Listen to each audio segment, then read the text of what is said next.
안녕하세요. 반갑습니다. 이수정 이다희의 범죄영화 프로파일 작가 조영주입니다. 오늘 저는 한국 범죄 영화가 피해자를 다루는 방식에 대해 이야기하려고 하는데요. 그러려면 먼저 범죄 영화가 무엇인지부터 정의를 내려야 되겠죠. 범죄 영화란 무엇일까요? 범죄자가 나오는 영화가 범죄 영화일까요? 아니면 범죄가 나오는 영화가 범죄 영화일까요? 정답은 범죄 영화라는 장르는 없다입니다. 범죄와 폭력을 다루면서 도덕적으로 모호한 태도를 취하는 일군의 영화를 가리켜 필름 누아르 영화라고 합니다. 프랑스어로 누아르는 검은색이라는 뜻인데요. 그 범죄의 어두운 속성을 의미하기도 하지만 빛과 어둠을 강하게 사용하는 영화적 표현 양식에서 비롯된 말이기도 합니다. 그렇다면 범죄 영화가 누아르 영화인가 하면 또 그건 아니거든요. 물론 이 누아르 영화라는 장르도 세세하게 따지고 들어가면 그 범위와 표현 장르, 양식을 세세하게 규정하기가 굉장히 어렵습니다. 해서 저는 오늘 그 범죄 영화라는 카테고리를 이제 새롭게 임의대로 규정을 하려고 하는데요. 기생충의 사무소 위조랄지, 돈에서 다루는 주가 조작이랄지, 걸캅스에서 나오는 디지털 성범죄를 가볍게 여기는 것은 결코 아닙니다. 하지만 오늘은 현실에서 벌어지는 일상적인, 그러니까 물리적인 폭력, 그 중에서도 4대 강력범죄라고 하는 살인, 강도, 절도, 폭력, 그리고 여기에 성범죄를 더해서 이런 범죄를 다루는 영화, 이런 범죄가 나오는 영화를 범죄 영화라고 규정을 하고 2000년대 한국 범죄 영화가 피해자를 어떻게 묘사하는지 비판적으로 분석해 보도록 하겠습니다.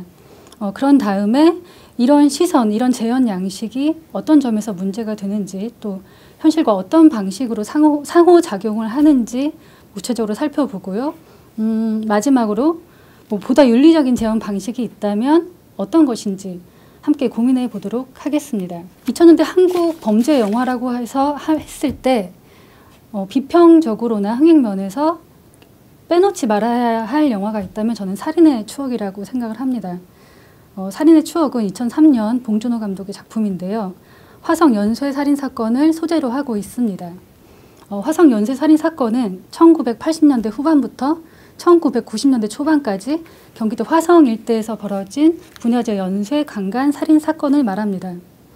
영화는 이 사건을 소재로 해서 당시 한국 사회의 어떤 부조리와 공권력의 무능과 부패를 굉장히 사실적이고 또 풍자적으로 표현을 해서 큰 호평을 받았습니다. 당시 기자 시사회 분위기가 지금 기억이 나는데요. 그 기자 시사회라는 게 영화를 보는데 이골이 난 사람들을 대상으로 하기 때문에 보통 분위기가 굉장히 좀 냉랭한 편입니다. 그런데 이 살인의 추억 시사회 분위기는 좀 달랐어요. 영화가 끝나고 사람들이 나와서 약간 흥분된 목소리를 막 3, 4, 5 모여가지고 웅성웅성 하면서 이 영화에 대한 어떤 감상평들을 나눴던 장면이 지금도 생생하게 기억이 납니다. 기자 시사회 반응만 좋았던 게 아니라 영화 흥행도 굉장히 잘 됐습니다. 얼마나 잘 됐냐면 밥은 먹고 다니냐, 향수기 예쁘다 이런 그 영화 속 대사들이 유행어가 될 정도였습니다. 그러면서 동시에 수많은 비평들이 쏟아져 나왔는데 제가 그중에서 가장 인상적으로 기억하는 평론은 영화평론가 김소영 씨의 코멘트입니다. 당시 살인의 추억의 헤드카피 가운데 미치도록 잡고 싶었습니다가 있었습니다. 그래서 김소영 평론가는 이 헤드카피를 인용을 해서 영화의 어떤 태도를 이렇게 비판합니다. 형사들이 미치도록 잡고 싶은 연쇄살인범은 10명의 여자를 죽였다. 그 여자들은 헤드카피의 주어의 자리에도 대상의 자리에도 없다. 살인의 추억의 진정한 공포는 사라진 그녀들의 목소리와 이미지가 텍스트 안에 부재한 데 있다. 화성 연쇄 살인범, 지금은 이춘재로 밝혀졌지만 당시에는 미제 사건이었습니다. 영화는 이 범인이 누군지는 그렇게 집요하게 파고들면서도 그 이춘재의 피해자들에게는 놀랍도록 아무런 관심을 두지 않습니다. 이 피해자들은 그저 당대 신군부 체제 하에 한국 사회의 부조리와 공권력의 무능과 부패를 드러내기 위한 장치로 존재합니다. 그러니까 그야말로 그걸 드러내기 위한 논두렁의 시체에 불과합니다. 살인의 추억이 2003년 작품이고 지금 2021년 현재까지 약 20년이 세월이 흘렀는데요. 그럼 그동안에 피해자들에 대한 한국 영화의 태도는 얼마나 달라졌을까요? 이제 피해자들이 텍스트 안에 현존하면서 그들의 목소리와 뭐 이미지를 드러내고 그들의 존엄을 지키고 있을까요? 이에 대한 제 대답은 부정적입니다. 이정범 감독의 2010년 영화 아저씨를 예로 들어보겠습니다. 영화 아저씨는 임신한 배우자가 어떤 사고로 인해 이제 사망한 이후에 그 트라우마로 세상과 담쌓고 지내는 한 전직 특수요원의 이야기입니다. 배우 원빈이 이 전직 특수요원을 맡았고 이 요원은 현재 전당포 아저씨로 살고 있습니다. 그런데 이 아저씨가 옆집 소녀 소미가 범죄 조직에 납치된 이후에 이 아이를 구하기 위해서 은둔 생활을 떨치고 나와 악당들과 맞서 싸운다는 내용입니다. 일단 이 남자 주인공에게 어떤 비극적인 서사를 부여하고 행동의 동기를 주기 위해서 한 명의 여성은 살해하고 또 한 명의 여성은 범죄 피해자로 만들었다는 사실에 대해서는 지금 논의하지 않겠습니다. 참고로 남자 주인공들에게 어떤 각성의 계기를 주기 위해서 가까운 여성을 살해하는 이런 서사적 관행을 일컬어 냉장고 속의 여자라고 합니다. 자, 아무튼 여기서 저희가 주목하는 피해자는 소미와 함께 범죄 조직에 납치됐던 소미의 엄마 효정입니다. 영화가 이 효정을, 피해자로서 이 효정을 어떻게 다루는지 구체적으로 살펴보도록 하겠습니다. 원빈이 악당들의 사주를 받고 그들이 준 자동차를 타고 이제 어디론가 이동을 해서 무언가 이제 모종의 사건을 겪으면서 이 자동차가 어딘가 충돌을 하죠. 그리고 그 충격으로 자동차 트렁크가 열립니다. 차에서 내린 원빈이 그 트렁크 앞을 무심코 지나가다가 그 트렁크 안에 내용물을 보고 놀라서 걸음을 멈춥니다. 때마침 원빈을 쫓아온 형사들도 그 트렁크 속을 들여다보고는 얼어붙어 버리죠. 현장에서 구를 만큼 구른 이 베테랑들조차 얼어붙게 만든 트렁크 속의 내용물이 무엇인가? 바로 효정의 시체입니다. 이 장면이 쇼트가 어떻게 구성되어 있는지 지금부터 좀 구체적으로 살펴보겠습니다. 먼저 옷을 다 벗은 효정의 시신, 목부터 허리까지 이 상반신이 보여집니다. 이 상반신은 장기를 꺼내느라고 거칠게 갈랐다가 꿰맨 자국으로 아주 선명하고요. 때마침 내리는 비에 젖어서 번들번들 빛이 납니다. 그 다음 안구를 적출한 얼굴 클로즈업이 이어집니다. 그 다음에 가슴 밑에서 얼굴을 잡은 화면이 효정의 오른쪽 손목을 향해서 왼쪽으로 돕니다. 그런 다음에 트렁크에 담긴 이 효정의 벌거벗은 시신을 공중에서 보여주는 이른바 부감 쇼트죠. 부감 쇼트가 이어집니다. 이 모든 장면이 다 느린 화면으로 연출됩니다. 영화에서 이 장면은 두 가지 기능을 합니다. 첫 번째는 악당이 마약 밀매뿐만 아니라 장기 매매도 일삼고 있는 아주 사악한 존재라는 정보를 관객들에게 제공합니다. 그리고 두 번째는 이 장면 자체가 관객들에게 스펙타클한 볼거리로 제공됩니다. 영화가 피해자의 가슴, 얼굴, 팔 등등을 조각 내어서 보여준 다음에 이 벗은 전신을 부감쇼트로 다시 한번 보여주는 이유입니다.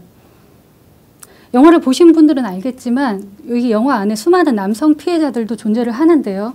남성의 신체를 이렇게 집요하게 보여주는 경우는 없습니다. 영화가 이런 집요함을 발휘하는 경우는 그 피해자가 젊은 여성일 경우에만입니다.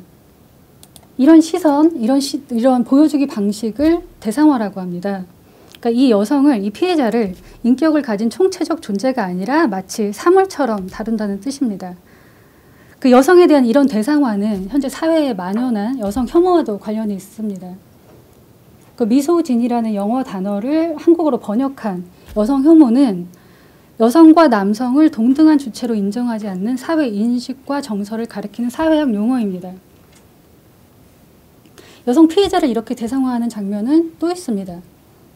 영화 중반에 이제 원빈이 악당들의 꼬리를 밟아서 그들이 운영하는 클럽으로 향합니다.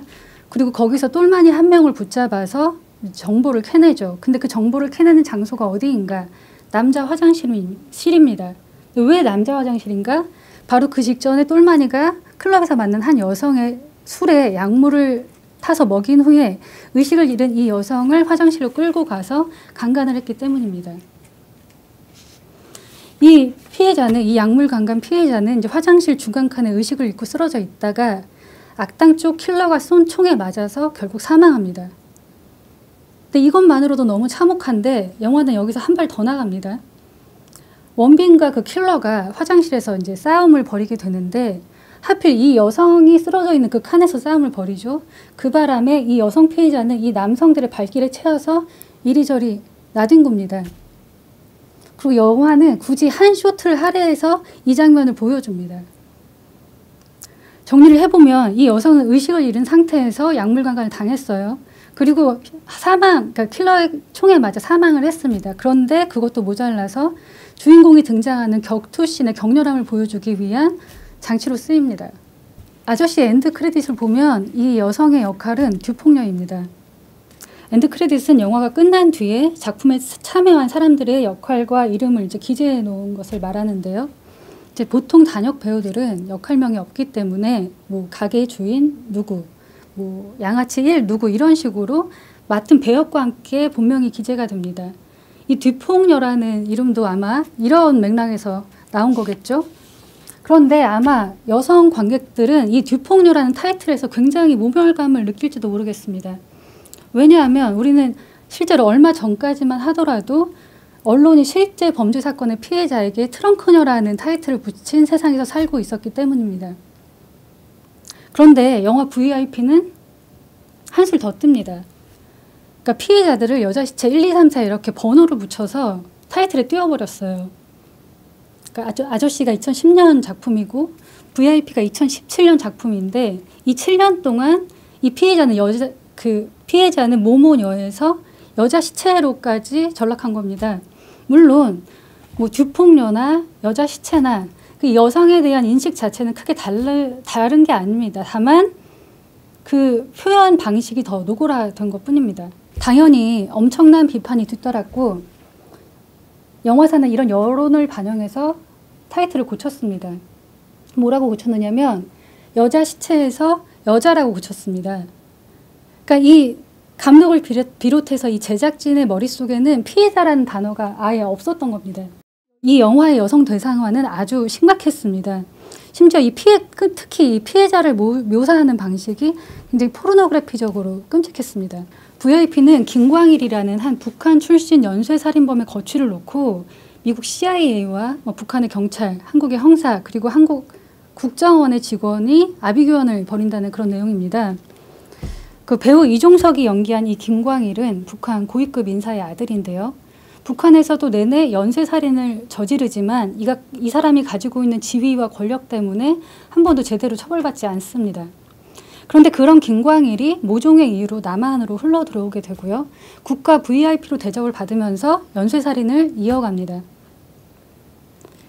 영화는 김광일이 얼마나 끔찍한 놈인지를 설명하기 위해서 초반에 그의 살인 행각을 아주 길고 자세하게 보여줍니다. 길고 자세하게 보여준다고 하지만 방식은 앞서 말한 영화들과 똑같습니다. 그 젊은 사회적 관념에서 아름다운 젊고 아름다운 여성이 피투성이가 된 채 울고 비명을 지르면서 살려달라고 애원을 하는데 그런 여성의 모습을, 얼굴을, 그리고 가슴을, 벗은 가슴을, 그리고 전신을 반복적으로 보여줍니다. 그러다가 마침내 이 여성을 교살하는데 고통에 몸부림쳐서 몸부림치면서 붉게 변하고 혈관이 튀어나온 이 목을 클로즈업합니다.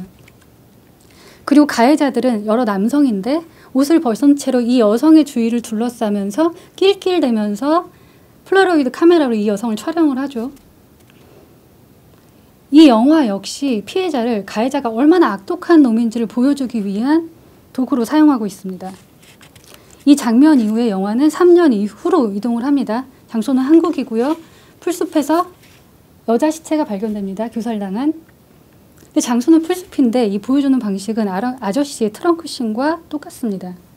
피해자에 대한 이런 무신경함은 아동도 예외가 되지 않습니다. 지금 최근 화제가 되고 있죠. 넷플릭스 오리지널 드라마 오징어 게임을 연출한 황동혁 감독의 2011년 영화 도가니를 보겠습니다.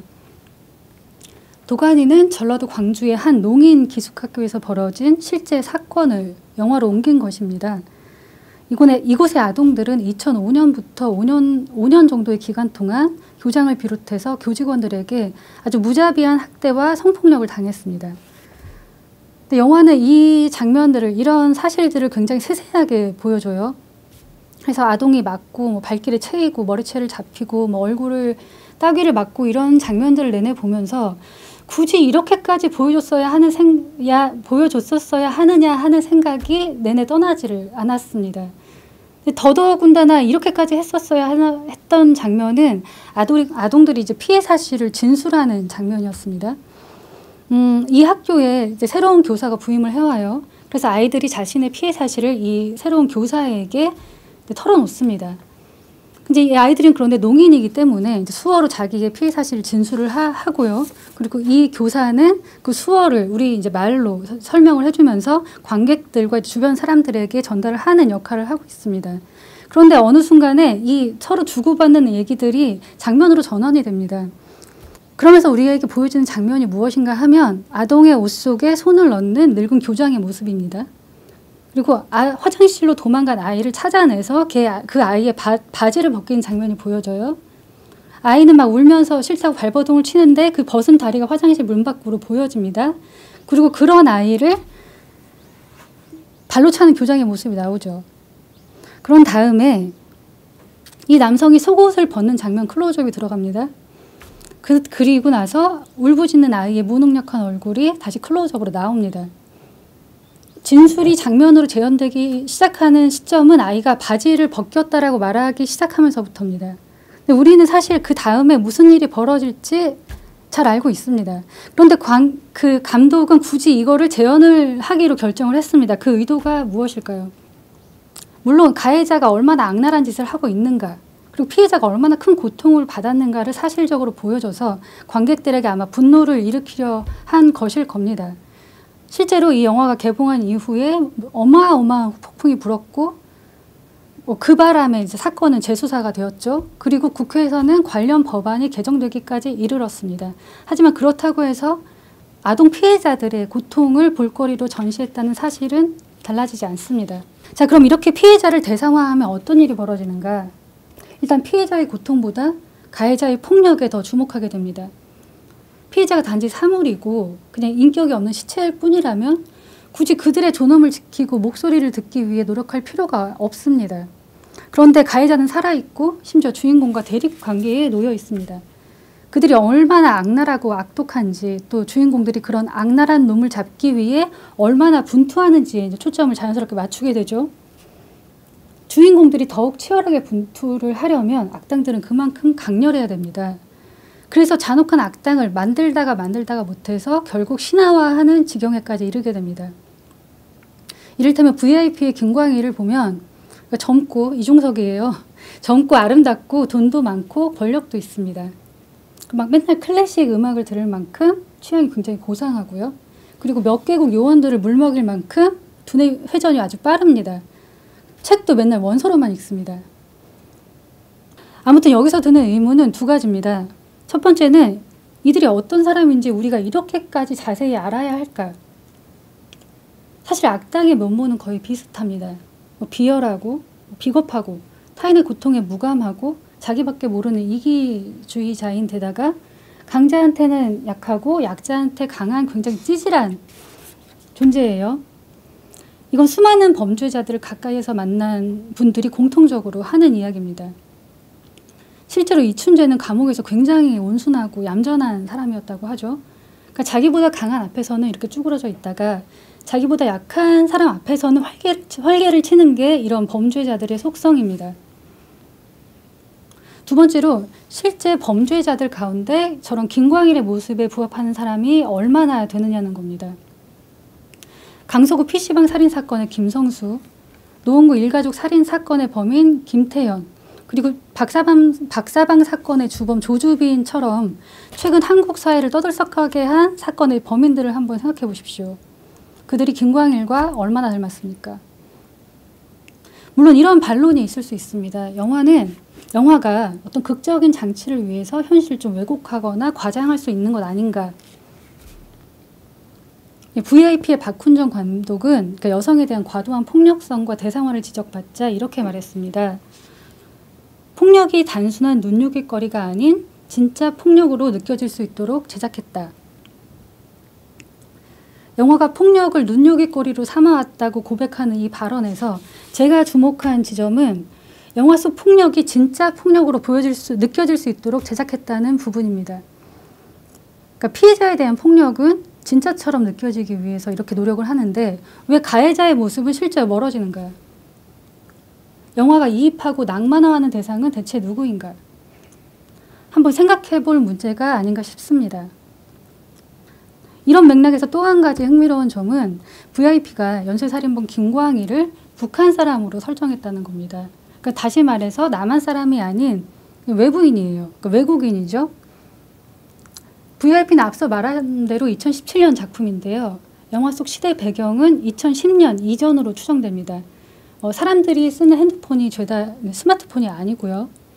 그리고 북한 체제가 아직 김정일 체제로 묘사되고 있다는 점에서 그렇습니다. 자, 2000년대 남한 사회를 뒤흔든 끔찍한 연쇄살인범이 출연을 했습니다. 그는 북한 사람이고 심지어 중요한 정보를 쥔 국가의 VIP입니다. 그래서 그가 범죄자라는 사실을 뻔히 아는데도 미국의 간섭이 있고 또 윗선의 개입 때문에 이 희대의 연쇄살인범을 체포하지 못합니다. 이게 영화의 설정이고 수많은 캐릭터들이 갈등하는 원인입니다. 그런데 2000년대 남한 사회에 누가 있었느냐? 2003년부터 2000까지 총 20명의 부녀자를 연쇄살해한 유영철이 있었습니다. 2004년부터 2006년까지는 정남규가 있었고요. 2005년부터 2008년까지는 강호순이 있었습니다. 다시 말해서 굳이 북한 사람을 설정하지 않아도 외부자를 연쇄살인 범인으로 지목하지 않아도 그 시절 남한 사회에는 여성들을 참혹하게 살해한 연쇄살인이 끊이지 않았습니다. 그런데도 영화는 김광일이라는 북한 사람을 연쇄살인범으로 설정을 해서 이런 폭력을 외부화합니다. 그러면서 이런 폭력의 책임에서 슬쩍 발을 뺍니다. 경찰청에서 발표한 자료를 보면 2020년 살인범은 총 341명이고요. 이 중에서 70%가 남성입니다. 그리고 살인을 저지른 범죄자의 비율은 내국인이 92.8%였습니다. 다시 말해서 한국에서 한국 여성을 가장 많이 살해하는 사람은 한국 남성입니다. 그리고 이 추세는 통계가 시작된 이후로 지금까지 단 한 번도 달라진 적이 없습니다. 또 하나, 영화에 등장하는 한국의 형사와 국정원 요원은 저 김광희를 너무나 체포하고 싶습니다. 그런데 미국, 중국, 러시아 이런 데 둘러싸인 한국의 정치적인 상황 때문에 그리고 또 무능하고 자리 보전밖에 할 줄 모르는 무능한 상사 때문에 체포할 수가 없습니다. 번번이 놔줘야 돼요. 다시 말해서 이 남성들은 미치도록 잡고 싶은 범인을 시대의 한계와 조직의 부패 때문에 잡을 수가 없습니다. 살인의 추억이랑 굉장히 비슷한 설정이죠. 여기서 차이가 있다면 살인의 추억의 주인공들은 그 무능하고 부패한 공권력의 일부로 존재합니다. 그런데 VIP의 주인공들은 그게 아니죠. 그러면서 수많은 피해자들을 양산하는 이 사회의 시스템을 만든 사회 구성원으로서 이들이 지고 있는 책임은 은폐됩니다. 그리고 여성들에 대한 물리적 폭력에 대해 리얼리즘을 추구하는 동안 이 여성들에 가해지는 구조적, 사회적, 법적, 제도적 폭력은 정치적 문제로 비약해버립니다. 피해자에 대한 무관심으로 인한 문제는 또 있습니다. 이것이 일종의 피해자 전형, 피해자 스테레오타입과도 이어진다는 겁니다. 자, 한번 생각을 해볼게요. 살인, 폭력, 강도, 강간 사건의 피해자 하면 당장 어떤 모습이 떠오르시나요? 젊고 예쁜 여자가 피투성이가 된 모습으로 막 울고 비명 지르고 벌벌 떠는 모습, 혹은 설령 살아남았다고 해도 그 트라우마 때문에 외부와 단절을 한 채 어둡고 자신감 없는 얼굴, 처연한 얼굴 이런 모습이 당장 떠오르지 않으시나요? 제가 이수정 이다희의 범죄영화 프로파일 오디오 클립을 만들면서 친족 성폭력이라는 주제를 다룬 적이 있습니다. 그래서 그 주제와 맞는 영화를 고르기 위해서 이렇게 찾고 있는데 이수정 박사님이 피해자가 좀 잘 먹고 잘 사는 영화 없느냐, 그런 영화를 기왕이면 했으면 좋겠다고 의견을 주셨어요. 그래서 그런 영화를 한번 찾아봤는데 정말 없더라고요. 근데 물론 피해자가 마냥 잘 먹고 잘 살기만 하면 영화가 이제 진전이 안 되겠죠. 하지만 그 한국 영화 제작자들, 감독분들 사이에서 어떤 피해자에 대한 상상력이 제한되어 있는 건 아닌가라는 생각이 강하게 들었습니다. 또 영화가 현실을 반영하고 현실이 다시 영화로부터 영향을 받는다고 할 때 이런 피해자 스테레오타입이 현실 속의 수많은 피해자와 또 생존자들의 운신의 폭을 좁힐 수도 있겠다는 생각도 했습니다. 이를테면 우리는 성폭력하면 어떤 젊은 여성이 또 예뻐야 돼요. 심지어 날씬하기도 해야 되고요. 어떤 노출이 심한 옷을 입고 밤에 돌아다닌다든지 행실을 좋지 않게 했다든지 이렇게 했을 경우에 당한다고 생각하는 경우가 많습니다. 그리고 이런 생각은 다른 나이와 외모를 가진 피해자들을 조롱을 하고 심지어 피해 사실을 의심하게 만들기도 합니다. 2019년 개봉한 임선혜 감독의 영화 69세는 이런 편견 때문에 억울함 속에서 피해자가 스스로 목숨을 끊은 실제 사건을 소재로 삼은 작품입니다. 영화 속에서 피해자는 69세 여성이에요. 그리고 젊은 남성에게 성폭력 피해를 당합니다. 그리고 이 사실을 고발하기 위해서 경찰서를 찾았을 때 형사들이 뭐라고 말하느냐. 젊은 놈이 뭐가 부족해서 할머니를 성폭행하느냐. 친절이 과했다. 하지만 우리는 이춘재의 피해자들이 7세부터 76세까지 다양했다는 사실을 기억해야 됩니다. 또 우리는 생존자가 일상을 산다는 이유만으로, 그러니까 이를테면 회사를 멀쩡하게 다닌다든지, 친구들을 만나고 여행을 가고 밥을 먹고 웃고 떠든다는 이유만으로 그들의 피해 사실을 의심하곤 합니다. 그런데 보면 성폭력 생존자들의 반응은 굉장히 다양합니다. 그러니까 사고가 일어났다는 사실 자체를 그냥 지우려고 아무렇지도 않게 행동을 한다든지 아니면 더 과장되게 즐거운 척하는 사람들도 있고요. 심지어 스스로를 이미 망가진 사람이라고 생각을 해서 아예 그 성폭력 피해 사건 이전보다 더 엉망으로 사는 경우도 있습니다. 심리학에서는 이런 다양한 반응을 모두 트라우마 반응으로 보고 자연스러운 것으로 이해를 합니다. 그런데 일반적인 통념은 오히려 그 반대로 작용합니다. 이를테면 2017년 한샘 사건이 있었죠. 그때 피해자와 가해자가 사건 직후에 주고받은 카톡 내용이 공개된 적이 있습니다. 근데 이 피해자가 가해가 있었는데도 불구하고 너무나 아무렇지도 않게 일상적인 얘기를 주고받는다는 이유만으로 이 피해 사실을 의심받고 엄청난 비난에 휩싸였던 적이 있습니다. 현실에 이런 소동을 볼 때면 피해자의 다양한 모습을 그린 더 다양한 영화들이 많이 나왔으면 좋겠다는 생각을 하게 됩니다. 영화는 아니지만 믿을 수 없는 이야기라는 드라마가 있는데요. 미국에서 실제 일어난 연쇄 강간 사건을 소재로 삼았습니다. 여기 나오는 강간 사건의 피해자들은 나이도 외향도 인종도 다 다릅니다. 처한 환경도 다르고 사건 이후 피해 반응도 다릅니다. 그리고 형사들은 아주 이게 중요한데요. 피해 사실을 신고한 이들을 용감한 시민으로 대우합니다. 저는 이런 작품들이 피해자 스테레오타입을 부수고 우리의 시야를 더 넓혀준다고 봅니다. 한국에서도 이런 태도를 가진 영화들이 더 많이 제작되었으면 좋겠습니다. 자, 그렇다면 그런 영화를 어떻게 만들어야 하는가? 이것도 못하고 저것도 못하면 뭘 어떻게 하란 말이냐? 영화는 시각적 매체인데 그럼 뭘 보여주란 말이냐? 이런 반론이 나올 수도 있겠죠. 네, 영화는 시각적 매체이기 때문에 보여주는 것이 굉장히 중요합니다. 근데 이 말을 달리 생각을 해보면 무엇을 보여주지 않는지도 굉장히 중요하다는 뜻이기도 합니다. 그리고 이 문제를 가늠하는 중요한 기준이 저는 영화 창작자의 윤리의식이 아닌가 싶습니다. 도가니가 아동이 학대당하는 장면을 관객들에게 보여줌으로써 사건을 드러내기로 했다면 영화 스포트라이트는 보여주지 않음으로써 사건의 본질에 다가가기로 결정합니다. 스포트라이트는 토마시 메카시 감독의 2015년 할리우드 영화인데요. 미국 보스턴에서 10여 년 동안 자행된 가톨릭 사제들의 아동 성폭력 사건을 지역 신문 기자들이 파헤쳐서 세상에 공개한 실화를 바탕으로 했습니다. 큰 틀에서 보면 도가니와 비슷한 지점이 있는 영화예요. 권력을 가진 사람들이 지역의 유지와 결탁을 해서 수많은 아동 성폭력 피해자를 양산하고 숨겨왔다는 점에서 그렇습니다. 그런데 앞서 도가니가 아이들의 피해 경험을 시각화했다면 스포트라이트는 철저히 진술에만 의존해서 사건을 보여줍니다. 그러니까 정말 피해자를 만나서 얘기를 듣기만 해요. 누군가는 그렇게 또 말할 수도 있겠죠. 근데 스포트라이트의 주인공은 신문 기자이고 이미 지나간 사건을 듣는 거기 때문에 이런 형식을 취할 수 있는 거 아닌가. 근데 도가니를 잘 생각해 보시면 이 도가니에서 아동 피해자들이 피해를 당하는 장면을 본 사람은 아무도 없습니다. 다 이들의 진술 내용을 들었을 뿐입니다. 그렇다면 이 내용을 극화해서 보여주기로 한 결정은 누가 내린 걸까요? 왜 스포트라이트의 감독과 제작진은 보여주기라는 쉬운 방법을 두고서 굳이 보여주지 않는 우회로를 택한 걸까요? 저는 바로 이 지점이 한 사람의 감독 혹은 어쩌면 한 사회의 윤리의식이 반영된 부분이라고 볼 수도 있을 것 같습니다.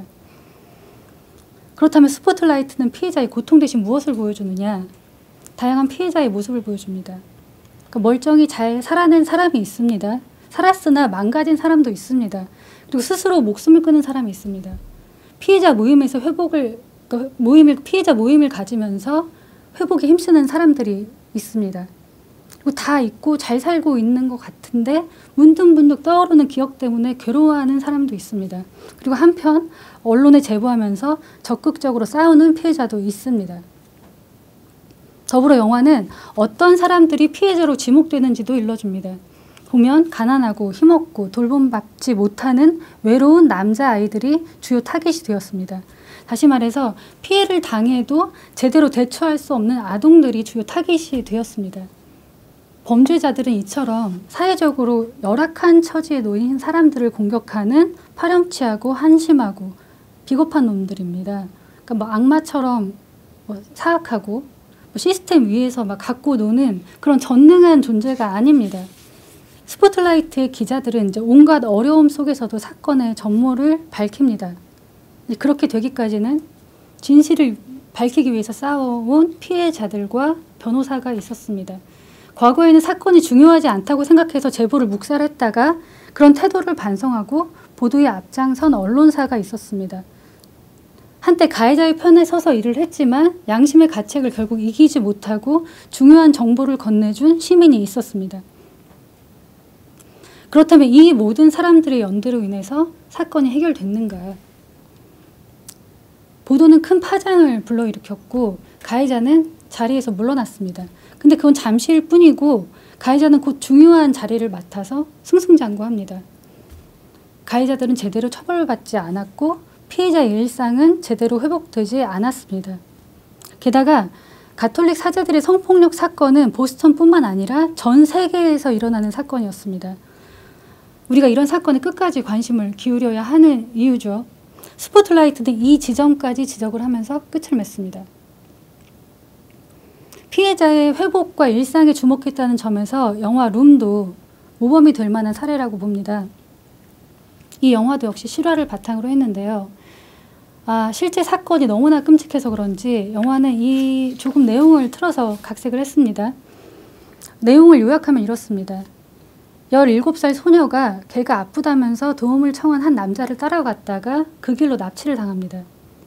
그리고 7년 동안 감금되어서 그 남자의 아이까지 낳습니다. 이 아이가 5살이 되었을 때 이 모자는 함께 탈출을 결심을 하고 피말리는 기회 끝에 결국 탈출에 성공을 해서 세상과 만납니다. 만약 이 이야기를 한국에서 영화화했다면 어떻게 만들어졌을까요? 잠깐 각자 상상을 좀 해보세요. 저는 이런 장면이 떠오르더라고요.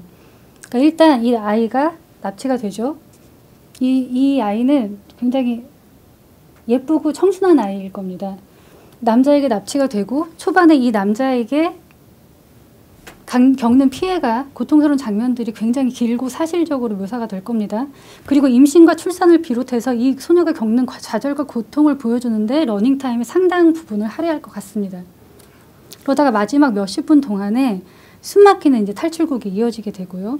아이와 함께 막 피땀 눈물에 젖어서 지친 얼굴로 세상에 나와 바라보는, 경찰의 품에 안기는 이 소녀의 얼굴이 클로즈업 되면서 끝이 날 것만 같습니다. 제 상상이 너무 과하다고 생각하실 수도 있겠는데요. 실제로 이렇게 찍은 영화가 있습니다. 2010년 장철수 감독의 김봉남 살인사건의 전말이 그렇습니다. 물론 결말은 다르지만 피해자가 겪는 고통을 정말 길고 자세하게 보여준다는 점에서 그렇습니다. 하지만 레니 에이브람슨 감독의 2015년 영화 룸은 전혀 다른 접근 방식을 취합니다. 영화는 조이라는 소녀가 공경에 처한 남자를 돕다가 납치되는 걸로 시작을 합니다. 그런 다음에 곧바로 7년 후로 넘어가요. 그리고 이야기의 화자는 조이도 남자도 제3자도 아니고 잭이라는 조이의 아들입니다. 근데 납치범은 이제 잭의 눈을 통해서만 보여지는데 그 남자가 감금실에 이제 조이를 강간하러 올 때마다 이 아이는 장롱 속에 들어가기 때문에 남자의 모습이 제대로 비춰지지가 않습니다. 그냥 목소리만 들릴 뿐이에요. 이런 식으로 영화는 철저히 잭과 조이에게만 주목합니다. 그리고 이 영화의 러닝타임이 118분인데 놀랍게도 잭과 조이는 60분쯤에 탈출을 합니다. 그 다음에 뭘 보여주느냐. 두 사람이 트라우마를 치유하면서 세상에 적응하는 과정을 보여줍니다. 뭐 우리 영화들과 사뭇 다른 엔딩이죠. 그러니까 이를테면 영화 아저씨를 보면 소미가 이제 아저씨의 품에 안겨서 우는 장면으로 끝이 나요. 그럼 우리 이제 영화를 보는 우리 관객들은 이제 안심을 하죠. 다행이구나. 이제 이 아이는 행복해지겠구나. 이러면서 굉장히 가뿐한 마음으로 극장문을 나서게 됩니다. 그런데 피해자들의 싸움은 어떻게 보면 그때부터가 시작입니다. 그러니까 소미는 일단 엄마가 없어요. 엄마 돌아가셨어요. 고아가 되었죠. 그리고 범죄 조직에 납치된 그 트라우마가 어떤 식으로 이 아이의 삶에 영향을 끼치게 될지 우리는 알지 못합니다. 근데 누군가는 또 뭐 원빈이 뭐 이방일 수도 있지 않았겠느냐 뭐 이런 말을 하는 사람들도 있는데 지금 원빈은 영화 속에서 몇 명의 사람을 살해하고 또 뭐 기물파손 이런 것도 있었죠. 아마 법의 심판을 받게 될 겁니다. 이 영화에서도 조이는 천신만고 끝에 집으로 돌아왔습니다. 그런데 돌아온 집은 이 아이가 떠나기 전의 집과 너무 달라요. 부모님은 이혼을 했고 가정은 파괴됐습니다. 그리고 심지어 아버지는 이 강간범의 아이인 잭을 받아들이기 꺼려합니다. 당연히 가족 간의 갈등이 발생을 하겠죠. 그런데 영화는 즉각적으로 아버지의 의견을 배제하고 남은 가족들끼리 서로를 의지하는 방향으로 곧장 나아갑니다. 또 한편 이 언론에서는 이 사건이 얼마나 재밌겠어요. 이 사건을 보도하기 위해서 조이와 잭의 주변을 폭력적으로 맴돕니다. 대범하게 이런 달라진 상황들을 뭐 이렇게 처리하는 것 같은 받아들이는 것만 같았던 조이도 결국 어느 순간 폭발해 버려요. 그리고 자기 엄마와 엄청난 갈등을 일으킵니다. 또 아이는 아이대로 잭은 잭대로 그 좁은 룸이 이 아이에게는 세상이 전부였어요. 그런 줄만 알고 살다가 갑작스럽게 확장된 세계로 나와버린 거죠. 그 확장된 세계에 적응하지 못하고 갈등합니다.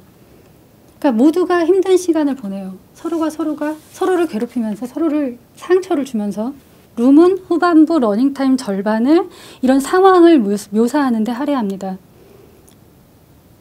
그리고 마침내 조이와 잭은 가족과 이웃들의 사랑과 연대로 인하여 어려움을 극복하고 그 좁은 룸에서 탈출합니다. 그러니까 전반부 60분이 육체적으로 룸에서 벗어나는 과정을 보여줬다면 후반부 60분은 정신적으로 이 룸에서 어떻게 벗어나는가를 보여주고 있습니다. 이 과정에서 가해자는 처벌을 받았다라는 말 외에는 단 한 번도 모습을 비치지 않습니다. 피해자의 존엄을 지키면서 그들의 목소리에 귀를 기울인다는 게 무엇인지 저는 이 두 편의 영화가 훌륭한 사례가 된다고 봅니다. 이렇게만 만들면 재미가 없지 않겠느냐, 뭐 볼거리가 없지 않느냐 하는 분들도 물론 있을 겁니다. 근데 그런 항변에는 이렇게 답하고 싶습니다. 타인의 고통은 절대로 누군가의 볼거리가 될 수 없습니다. 그리고 이 영화들은 무척 재밌습니다. 단순히 재밌기만 한 게 아니라 영화적으로 굉장히 잘 만들었습니다. 해서 두 작품 모두 아카데미 시상식을 비롯해서 세계 유수의 영화제에서 수많은 상을 수상했습니다. 그러니까 혹시 시간이 되신다면 꼭 한번 보시기를 추천합니다. 앞서 저는 영화가 현실을 반영하고 현실은 다시 영화를 참조한다고 말했습니다. 뭐 영화는 영화고 현실은 현실이고 이렇게 딱 이분법적으로 나눠지는 게 아닙니다. 영화와 현실은 서로를 반영하고 참조하고 재생산합니다. 영화 창작자들의 윤리가 문제시되는 것은 바로 이 점 때문입니다. 특히 현실 속에 진짜 피해자가 살아 숨쉬는 범죄 사건의 경우에는 더더욱 이런 윤리가 중요해집니다. 왜냐하면 지금껏 살펴봤듯이 범죄의 피해자들은 보통 사회적 약자들, 그러니까 물리적으로, 경제적으로, 사회적으로 힘이 없는 사람들입니다. 이런 약자들은 자기 목소리를 쉽게 낼 수 없고 또 때로는 자기 방어를 할 수 없는 경우가 많기 때문에 이런 사람들을 재현하는데 더욱 신중해야 됩니다. 우리 집은 엄마가 제일 권력자인데 무슨 여성이 약자냐. 전체 인구의 절반에 해당하는데 무슨 소수자냐 하는 분들이 꼭 분명히 있더라고요. 그런데 사회적 약자, 사회적 소수자는 개개인의 권력의 규모나 개개인이 갖고 있는 권력이나 규모로 결정되는 게 아닙니다. 사회적으로 얼마나 많은 권력을 갖고 발언권을 갖고 있느냐로 결정이 됩니다. 지금 한국의 정치, 경제, 사회, 문화의 권력을 누가 갖고 있는지 한번 떠올려 보세요. 그렇다면 여성, 노약자, 아동, 청소년, 장애인을 왜 소수자라고 하는지 금세 이해가 되실 겁니다. 다시 살인의 추억으로 되돌아가 보겠습니다. 앞서서 저는 이 영화가 여성 피해자들의 목소리를 지워버렸다는 점을 비판했습니다. 그런데 우리가 간과한 피해자는 또 있습니다. 바로 백광호입니다. 지적 장애가 있는 고깃집 아들 백광호는 그 취약성 때문에 대번에 살인범으로 몰립니다. 그리고 형사들에게 끌려가서 가학 수사를 통해서 자백을 하게 되고요. 결국 현장 검증까지 나서게 되죠. 물론 이 현장 검증은 제대로 구성되지 않았기 때문에 우야무야 흐지부지 되어버립니다만 백광호는 이 트라우마 때문에 내내 시달리다가 결국 사고로 목숨을 잃습니다. 영화는 백광호의 캐릭터를 어쩌면 좀 코믹하게 처리를 합니다. 그리고 당시 한국 사회도 백광호를 그렇게 소비했습니다. 제가 서두에 향수가 예쁘다가 당대 유행어라고 말씀을 드렸었는데요. 이게 가학수사를 받던 백광호가 했던 대사입니다. 당시 한국 사회는 이 백광호의 어눌한 말투와 대사를 코미디 프로그램 속의 캐릭터로 활용을 했습니다. 지금 만약 이런 일이 벌어진다면 난리가 날 거예요. 당장 SNS에서부터 시끌시끌 하겠죠. 저는 이런 사회적 진전 혹은 윤리적 성숙이 시민사회의 성숙과 연관이 된다고 봅니다. 지난 20여 년 동안 한국 사회가 지적 장애인에 대한 인식이 그만큼 성숙을 했고 그건 바로 시민의식이 그만큼 성숙했기 때문이라고 보는 거죠. 지금 한국의 범죄 영화들이 피해자들을 다루는 이 끔찍한 시선도 저는 같은 방식으로 해소될 수 있다고 봅니다. 물론 기본적으로는 창작자들이 더 윤리적으로 많은 고민을 해야 되겠지만 그 개인의 윤리의식은 그가 몸담고 있는 사회의 윤리의식에 강한 영향을 받을 수 없다는 점에서 그렇습니다. 범죄심리학자 이수정 박사는 가해자를 처벌하는 게 정의를 구현하는 것이라는 세간의 통념에 이의를 제기했습니다. 그러면서 뭐라고 말씀하셨느냐면 진정한 정의는 피해자들이 일상을 회복하는 것이라고 얘기했습니다. 저도 이 말씀에 동의합니다. 그런데 피해자가 일상을 회복하려면 어떻게 해야 될까요? 지금까지의 논의에 비춰보자면 기본적으로는 가해자가 법적으로 제대로 일단 처벌을 받는다는 전제 하에 가해자의 변명, 가해자의 언행보다는 피해자의 입장에 귀를 기울여야 할 것입니다. 그들의 다양한 태도와 양태를 열린 마음으로 받아들이고 그들의 고통에 공감하고 그들의 존엄을 지키기 위해서 온 사회가 법적으로 제도적으로 나서야 할 것입니다. 그리고 그 구체적인 방법이 무엇인지에 대해서 사회 구성원들의 고민이 더 많이 필요할 것입니다. 오늘 이 시간이 그 고민의 출발점이 되었으면 좋겠습니다. 감사합니다.